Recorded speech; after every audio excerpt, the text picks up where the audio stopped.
La muerte. No está muy de moda hablar de ella, pero sigue siendo el destino universal, ineludible. Este planeta azul no es morada permanente.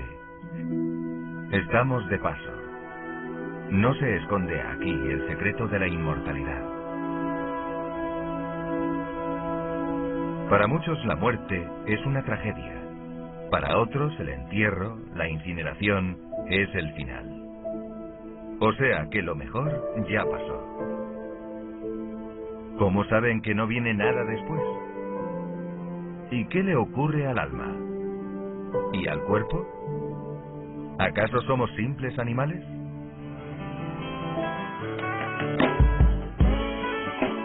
La fe nos ilumina y consuela. La muerte no es una desgracia, es ir al encuentro del amor. El que nos creó a su imagen y semejanza nos dio una dignidad superior y nos reservó lo mejor. Tras el morir comienza la vida eterna. Enjugará Dios toda lágrima de sus ojos, y no habrá ya muerte, ni llanto, ni lamento, ni dolor. Sí, esto nos pasará, si somos fieles. Pero antes ocurrirá algo que puede parecer increíble. La resurrección de la carne. ¿Significa eso que nuestros cuerpos después de muertos volverán algún día a la vida? Así es. Al morir, el alma se separa del cuerpo y éste se descompone. Pero esa separación no es definitiva. ¿Y cómo se demuestra eso? Lo demostró Jesucristo. Resucitó de entre los muertos y vive para siempre. Es todopoderoso y le sobra poder para resucitarnos a todos en el último día con un cuerpo incorruptible. Para hacerte una idea, mira esto. Al verlo enterrar, no imaginarías la hermosa flor que saldrá más tarde. A menos que seas jardinero y sepas que esto es un bulbo de tulipán. ¿Realmente nuestro mundo tendrá un final? Los científicos piensan que sí. El Sol podría convertirse en gigante roja, vaporizando todo a su paso. Pero eso ocurriría dentro de miles de millones de años. ¿Tranquilos, pues?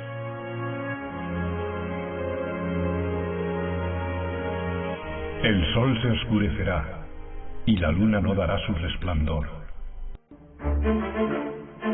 Jesús habló de los signos que precederán el fin del mundo. Habrá una gran tribulación como jamás la hubo. Surgirán persecuciones, signos en los cielos. ¿Cuándo? Solo Dios sabe la fecha. No ha querido revelarla, pero llegará. Y entonces verán al Hijo del Hombre, que viene sobre una nube con gran poder y gloria. Los muertos resucitarán. Los hombres de todas las épocas serán reunidos delante de Jesucristo para ser juzgados por Él. Miguel Ángel intentó mostrarlo en su grandioso fresco de la Capilla Sixtina. Será un juicio público, universal. Los secretos de los corazones serán desvelados. Lo sabremos todo de ricos, pobres, poderosos, sabios, ignorantes, emperadores, esclavos y gentes de toda raza y nación. Será un juicio sin apelación. ¿Por qué? Porque el juez es justo e infalible y porque será el juicio final. Habrá alegría indescriptible para unos. Venid, benditos de mi Padre, tomad posesión del reino. Y llanto y desesperación para otros. Apartaos de mí, malditos, al fuego eterno.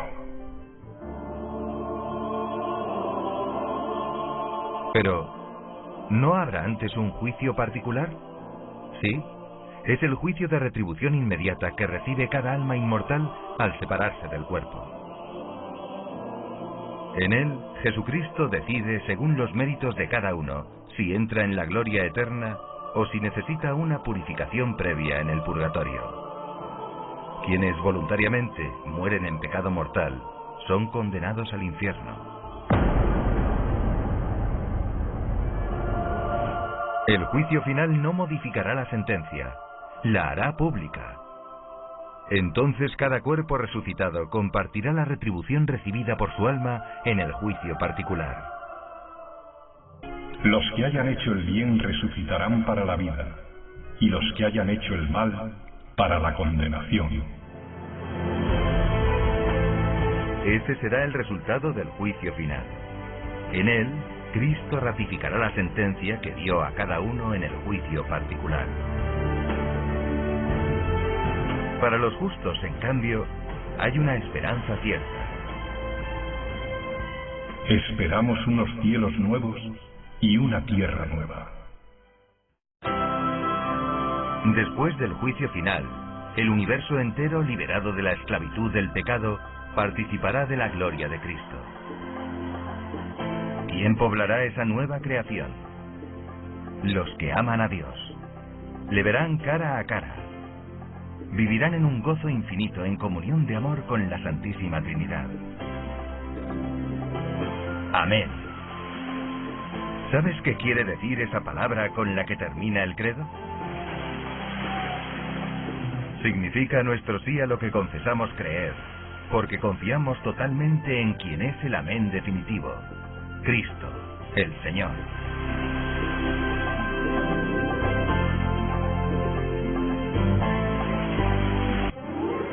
Recordemos esto.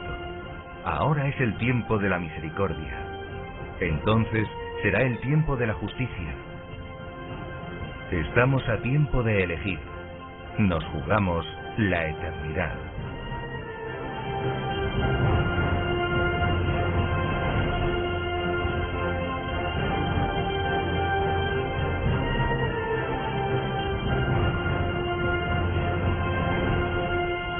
El juzgar corresponde al oficio de rey y de señor. Proverbios, capítulo 20, versículo 8. El rey sentado sobre el trono de la justicia disipa con la mirada todo mal. Y como Cristo ascendió al cielo, y está sentado a la derecha de Dios como Señor de todos, es claro que a Él le toca el juzgar. Por lo cual en la regla de la fe católica confesamos que ha de venir a juzgar a los vivos y a los muertos. Esto mismo lo dijeron también los ángeles, Hechos de los Apóstoles, capítulo 1, versículo 2. Ese Jesús que ha sido llevado de entre vosotros al cielo, vendrá así como le habéis visto ir al cielo.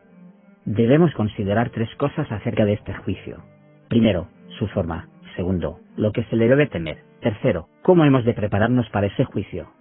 Tres cosas concurren a la forma de un juicio: quién sea el juez, quiénes serán juzgados y acerca de qué. Pues bien, Cristo es el juez. Hechos de los Apóstoles, capítulo 10, versículo 42.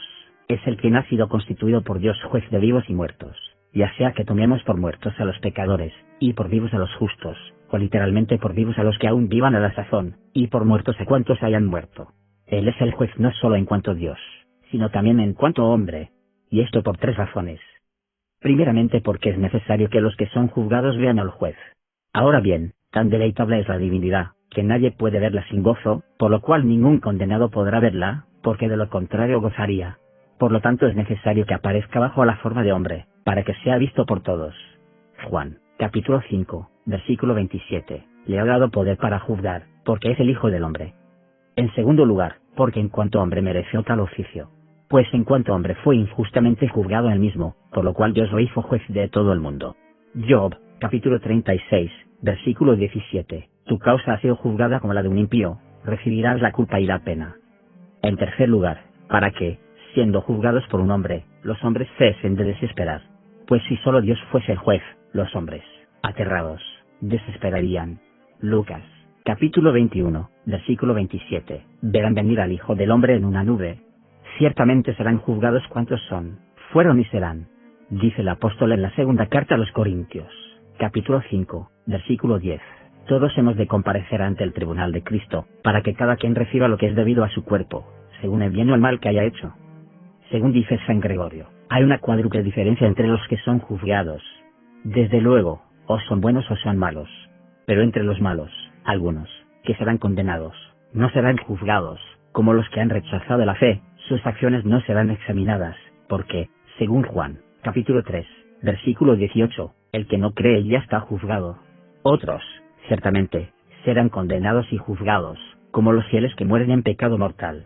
Dice el apóstol en Romanos, capítulo 6, versículo 23. El salario del pecado es la muerte. Estos, en efecto, no serán excluidos del juicio, a causa de la fe que tuvieron. En cuanto a los buenos, algunos, que serán salvos, no serán juzgados, serán los pobres de espíritu por amor a Dios, más bien ellos juzgarán a otros. Mateo, capítulo 19, versículo 28, vosotros que me habéis seguido en la regeneración, cuando el Hijo del Hombre se siente en su trono de gloria, os sentaréis también vosotros en 12 tronos, para juzgar a las 12 tribus de Israel, lo cual no se entiende solo de los discípulos, sino también de todos los pobres. De otra manera San Pablo, que trabajó más que los otros, no sería del número de ellos. Por lo cual debe entenderse también de cuántos siguieron a los apóstoles y de los varones apostólicos. Por lo cual dice el apóstol en la primera carta a los Corintios, capítulo 6, versículo 3. ¿Acaso no sabéis que hemos de juzgar a los ángeles? Isaías, capítulo 3, versículo 14. El Señor vendrá al juicio con los ancianos y los jefes de su pueblo. Otros, empero, que mueren en la justicia, serán salvos pero serán juzgados. En efecto, aunque murieron justificados, sin embargo en algo faltaron en sus ocupaciones temporales, por lo cual serán juzgados pero se salvarán. Tercero, los hombres serán juzgados por todas sus acciones, buenas y malas. Eclesiastés, capítulo 11, versículo 9, sigue los impulsos de tu corazón, pero a sabiendas de que por todo ello te hará venir Dios a juicio. Eclesiastés, capítulo 12, versículo 14, todo cuanto se hace Dios lo llevará a juicio, por cualquier falta, sea bueno o sea malo, aun por las palabras ociosas. Mateo, capítulo 12, versículo 36, de toda palabra ociosa que hablen los hombres darán cuenta en el día del juicio. De los pensamientos. Sabiduría, capítulo 1, versículo 9, los pensamientos del impío serán examinados. Y así queda en claro la forma del juicio. Por 4 razones debemos temer ese juicio. En primer lugar por la sabiduría del juez. Pues lo sabe todo, pensamientos, palabras y obras, porque todo está patente y descubierto ante sus ojos, como se dice en Hebreos, capítulo 4, versículo 13 y en Proverbios, capítulo 16, versículo 2. Todos los caminos del hombre están patentes a los ojos del Señor, y conoce también nuestras palabras. Sabiduría, capítulo 1, versículo 10. Un oído celoso lo escucha todo, y asimismo nuestros pensamientos. Jeremías, capítulo 17, versículo 9. El corazón del hombre es retorcido e inescrutable. ¿Quién lo conoce? Yo, el Señor, exploro el corazón, pruebo los riñones para dar a cada cual según su camino, según el fruto de sus obras. Habrá ahí testigos infalibles, la propia conciencia de los hombres. Dice el apóstol en Romanos, capítulo 2, versículos 15 al 16. Atestiguándolo su conciencia con sus juicios contrapuestos que les acusan y también les defienden en el día en que Dios juzgará las acciones secretas de los hombres. En segundo lugar, por el poder del juez, porque por sí mismo es omnipotente. Isaías, capítulo 40, versículo 10. He aquí que viene el Señor Dios con poder. Es también todopoderoso sobre los otros, porque el conjunto de la creación estará con él. Sabiduría, capítulo 5, versículo 21. Peleará con él el universo contra los insensatos, por lo cual decía Job, capítulo 10, versículo 7, nadie hay que pueda librarse de tus manos. Y el salmista, Salmo 138, versículo 8, dice, y si hasta los cielos subo, ahí estás tú, si desciendo al infierno, ahí te encuentras. En tercer lugar, a causa de la inflexible justicia del juez. En efecto, ahora es el tiempo de la misericordia, pero para entonces será solamente el tiempo de la justicia. Por lo cual este tiempo es nuestro, pero para entonces será solo a la hora de Dios. Salmo 74, versículo 3. En el momento que yo fije, haré perfecta justicia. Proverbios, capítulo 6, versículo 34. El día de la venganza, el celo y furor del esposo no tendrá miramientos, no escuchará petición alguna, no recibirá en rescate ni grandes regalos. En cuarto lugar, a causa de la cólera del juez. En efecto, de un modo se desaparece a los justos, porque es dulce y encantador. Isaías, capítulo 33, versículo 17. Contemplarán al rey en su belleza, y de otro modo a los malos, tan airado y cruel, que dirán a las montañas, caer sobre nosotros, y escondernos de la ira del Cordero, como dice el Apocalipsis, capítulo 6, versículo 16. Pero esta ira no quiere decir pasión del ánimo en Dios, sino un efecto de la ira, o sea, la pena infligida a los pecadores, la cual es eterna. Orígenes. Cuán estrechas serán las vías de los pecadores el día del juicio. de arriba vendrá el juez airado, etc. Pues bien, contra ese temor debemos tener 4 remedios. El primero consiste en las buenas obras. Dice el apóstol en Romanos, capítulo 13, versículo 3. ¿Quieres no temer a la autoridad? Obra el bien, y obtendrás elogios de ella. El segundo es la confesión y la penitencia de los pecados cometidos, en las cuales debe haber 3 cosas, que expían la pena eterna: dolor en el pensamiento, vergüenza en la confesión y rigor en la satisfacción. El tercero es la limosna, que todo lo limpia. Lucas, capítulo 16, versículo 9. Haceos amigos con las riquezas injustas, para que cuando lleguen a faltar, os reciban en las eternas moradas. El cuarto es la caridad, esto es, el amor a Dios y al prójimo, porque la caridad cubre la multitud de los pecados, como se dice en la epístola primera del apóstol San Pedro, capítulo 4, versículo 8 y en Proverbios, capítulo 10, versículo 12.